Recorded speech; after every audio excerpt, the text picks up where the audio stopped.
Hello viewers, আসসালামু আলাইকুম। আশা করি আপনারা সবাই ভালো আছেন। তো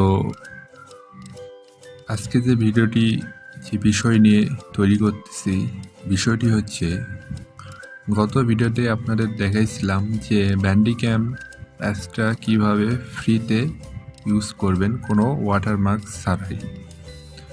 তো সেভাবে প্রসেসের মাধ্যমে ব্যবহার করতে যায় দেখা যাচ্ছে আবার সমস্যা দেখা দিচ্ছে। যেমন আপনি যে অ্যাপ্লিকেশানটা আমরা রেজিস্ট্রেশন করে নিয়েছিলাম একটা জিমেলের মাধ্যমে, তো দেখতেছি অ্যাপ্লিকেশনটা হঠাৎ করে আনরেজিস্টার্ড দেখাচ্ছে। তো সেক্ষেত্রে আমাদের নতুন একটি পদ্ধতি ইউজ করতে হবে। পদ্ধতি ইউজ করার ক্ষেত্রে আপনি ওই সমস্যাটা আর থাকবে না। হয়তোবা সমস্যাটা আমার হয়েছে, আপনাদের হতে পারে বা হচ্ছে। সেক্ষেত্রে অবশ্যই আপনারা অ্যাপ্লিকেশনটি আনইনস্টল করে নেবেন কম্পিউটার থেকে। আনইনস্টল করার পর আবার যে অ্যাপ্লিকেশনটা আগে যে প্রসেসের মাধ্যমে ইনস্টল করে যে প্রসেসের মাধ্যমে সেট আপ করছিলাম, সেই সেম প্রসেস ব্যবহার করে আপনারা পুনরায় আবার সেট আপ করবেন। কারণ যেহেতু অ্যাপ্লিকেশনটি একটি পেইড, তো আমরা ফ্রিতে ইউজ করতে গেলে একটু সমস্যা দেখা দিতেই পারে, এটা স্বাভাবিক বিষয়। তো এই সমস্যাগুলো দেখা দিলে আমাদের অবশ্যই কোনো একটা ওয়ে বার করতে হয়, মানে ফ্রিতে আবার ইউজ করার জন্য।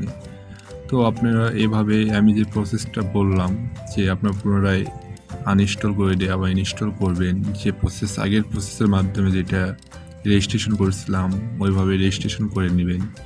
রেজিস্ট্রেশন করার ক্ষেত্রে আগে যে জিমেল দিয়ে আপনারা রেজিস্ট্রেশন করছিলেন, তো আপনারা চাইলে সেই জিমেল দিয়ে পুনরায় রেজিস্ট্রেশন করতে পারবেন, কোনো সমস্যা হবে না।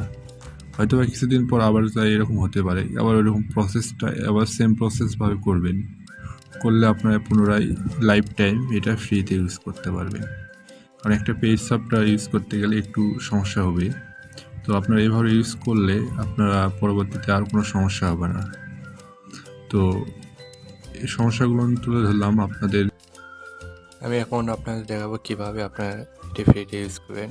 পুরো প্রসেসটা আপনারা ফলো করবেন, তাহলে আপনারা এটা ফ্রিতে ইউজ করতে পারবেন। এখন আমার কম্পিউটার স্ক্রিনটা ফলো করেন। তো এখানে মূলত আপনাদের যে দেখতে পাচ্ছেন ব্যান্ডিক্যাম অ্যাপসটি ওপেন করা আছে। তো এটি কিভাবে করবেন সেটা আমি দেখে দিতাম, কিন্তু বাট আমি ব্যান্ডিক্যাম অ্যাপস দ্বারাই এই মানে স্ক্রিন রেকর্ডটা করতেছি। তো সেক্ষেত্রে আপনারা অবশ্যই আমি যেভাবে বলবো সেভাবে করবেন।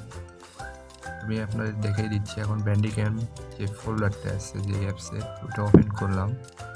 করার পর এখানে অ্যাপস দেখতে পাচ্ছেন, আর উপরে দেখাচ্ছে কি মেকার নামে একটি ফোল্ডার। সেই ফোল্ডারটা ওপেন করবেন।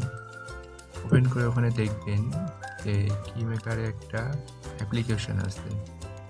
তো ওই অ্যাপ্লিকেশনের মাউস বাটনে ক্লিক করে মাউসের রাইট বাটন ক্লিক করবেন, করে রান অ্যান্ড অ্যাডমিনিস্ট্রেটরে ক্লিক করার পর আগের যে সেম প্রসেসের মাধ্যমে আপনার ওখানে একটা ইমেল চাইবে।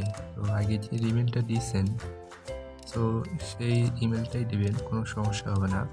তো আপনারা এইভাবে যখনই সমস্যা দেখা দিবে আনইনস্টল করে নেবেন, করার পর আবার পুনরায় ইনস্টল করে এভাবে রেজিস্ট্রেশন করে নেবেন, তাহলে আপনারা লাইফ টাইম ইউজ করতে পারবেন। ধন্যবাদ সবাইকে ভিডিওটি দেখার জন্য।